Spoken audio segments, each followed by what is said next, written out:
tentukan kecepatan partikel sebagai fungsi waktu. Nah, ingat sebelumnya kan kita udah jelasin ya, kalau kita punya posisi, terus kita pengen cari kecepatannya, maka posisi ini kita turunkan terhadap waktu. Kalau kita turunkan terhadap waktu, hasilnya menjadi kecepatan. Gitu. Nah, terus kalau kecepatan diturunkan terhadap waktu, hasilnya apa? Hasilnya percepatan. Nah, ini udah dijelasin juga di slide awal tadi ya, di soal nomor 3 ini. Nah, di sini kita akan coba tulis di sini ya. Jadi kita jawab yang C, tentukan kecepatan partikel sebagai fungsi waktu.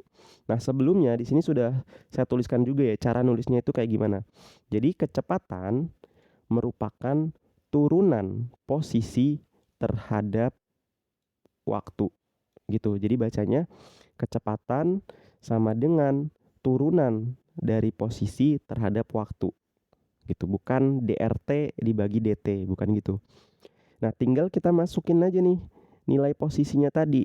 Jadi di sini D, di sininya DT, R-nya ini itu kita ganti jadi yang ini gitu. Nah, ini tinggal kita masukin aja. Jadinya buka kurung. Di sini 2T pangkat 3 dikurang 6T I ditambah 4T pangkat 2 dikurang 8. Di sini J gitu. Nah, yang di dalam kurung ini nih yang kita turunin nih. Ini nggak usah kita pusingin nih yang ini. Ini nggak usah kita pusingin, kita turunin aja yang di dalam kurung. Nah, 2T pangkat 3 diturunin hasilnya. Hasilnya berapa nih? Ini kali ke depan ya, hasilnya 6. Pangkatnya dikurang 1, jadi pangkat 2. Gitu. Dikurang. Nah, 6T diturunin jadinya 6 gitu ya. Jadi kalau punya konstanta terus dikali variabel gini. Jadi hasilnya langsung aja kalau diturunin hasilnya konstantanya. Konstanta. Tuh misalkan 5x diturunin hasilnya 5 gitu. Terus misalkan apa lagi? 10 bintang diturunin hasilnya 10 gitu. Jadi ini 6T diturunin hasilnya 6. Jangan lupa di belakangnya dikasih I ditambah yang ini 4T pangkat 2 diturunin, tinggal kita pindahin pangkatnya ke depan, jadinya 4 dikali 2 hasilnya 8. Pangkatnya dikurang 1 jadi pangkat 1. Biasanya nggak usah ditulis sih kalau pangkat 1. Jadi 8T. Dikurang konstanta diturunin. Jadi kalau konstanta diturunin hasilnya pasti 0. Misalkan 1000 diturunin hasilnya 0. Terus apa lagi? Misalkan 27 gitu, diturunin hasilnya 0. Dan seterusnya. Pokoknya angka kalau diturunin hasilnya 0. Kayak gitu.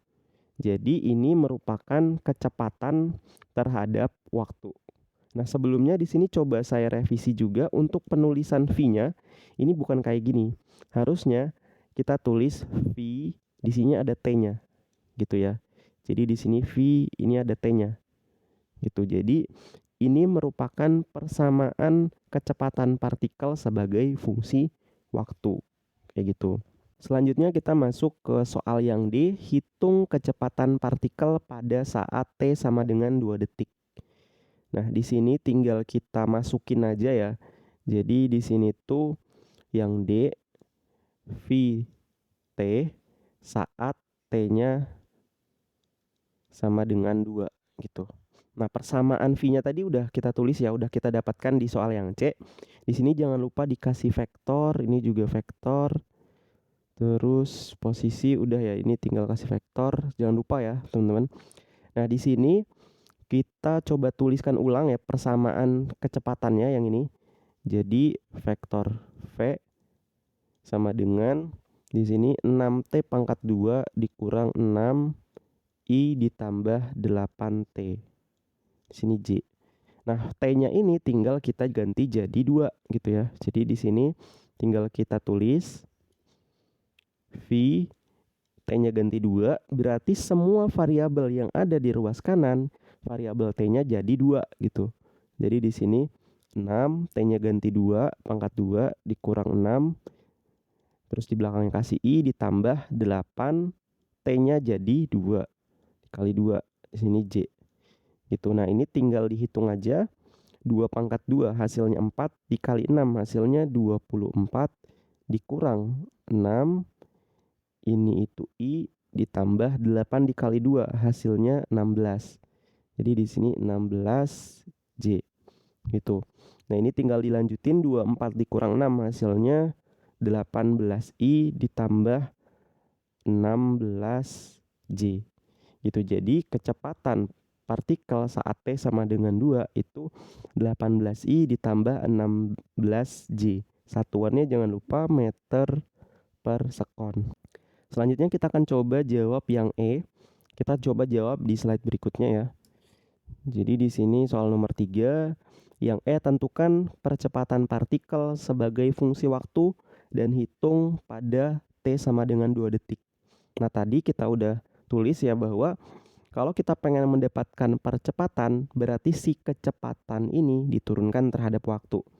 Nah, tadi kita udah dapat nih kecepatannya. Kecepatannya tadi ini ya. Kecepatannya yang ini. Nah, ini kita coba tulis di slide berikutnya. Jadi di sini tadi di soal yang D kita udah dapat bahwa kecepatan itu sama dengan 6T pangkat 2 dikurang 6 I ditambah dengan 8 TJ. Nah, untuk mendapatkan percepatan, jadi percepatan itu merupakan turunan dari kecepatan terhadap waktu gitu. Nah, jadi di sini tinggal kita masukin aja nih sama dengan DDT di sini V-nya itu tinggal kita masukin yang ini. Jadi kita buka kurung 6T pangkat 2 dikurang 6 ditambah 8TJ gitu. Nah, ini tinggal kita turunin nih. Yang ini nggak usah kita pusingin yang ini. Kita turunin aja yang ada di dalam kurungnya. Nah, cara nuruninnya sama kayak yang sebelumnya. Pangkatnya pindah ke depan jadinya 6 dikali 2 ya. Hasilnya 12. T pangkatnya dikurang 1. Jadi pangkat 1. Dikurang 6 diturunin hasilnya 0. Gitu. Ini I ditambah 8T. Berarti kalau kita turunin hasilnya apa nih? Hasilnya 8. Terus di belakangnya kasih joule. Jadi sama dengan 12T I ditambah dengan 8J. Jadi ini merupakan persamaan percepatan terhadap waktu. Permintaan berikutnya di sini hitung percepatan pada T sama dengan 2 gitu. Jadi tinggal kita masukin aja nih. Jadi diminta percepatan saat T-nya ini itu 2 gitu. Jadi sama dengan tinggal kita ganti T yang di sini tuh menjadi 2 ya. Jadi di sini 12 kemudian dikali 2 ditambah dengan 8 gitu. Nah, di sini 12 dikali 2 hasilnya 24. Jangan lupa ya di sini ada I-nya. Jadinya di sini 24I ditambah dengan 8J. Jadi ini merupakan besar percepatan saat T sama dengan 2. Jangan lupa satuannya meter per second pangkat 2. Oke, mungkin itu untuk pembahasan di soal nomor 3. Berikutnya kita akan masuk ke soal nomor 4. Kalau teman-teman ada pertanyaan bisa teman-teman tanyakan aja di kolom komentar. Saya tutup videonya. Wassalamualaikum warahmatullahi wabarakatuh.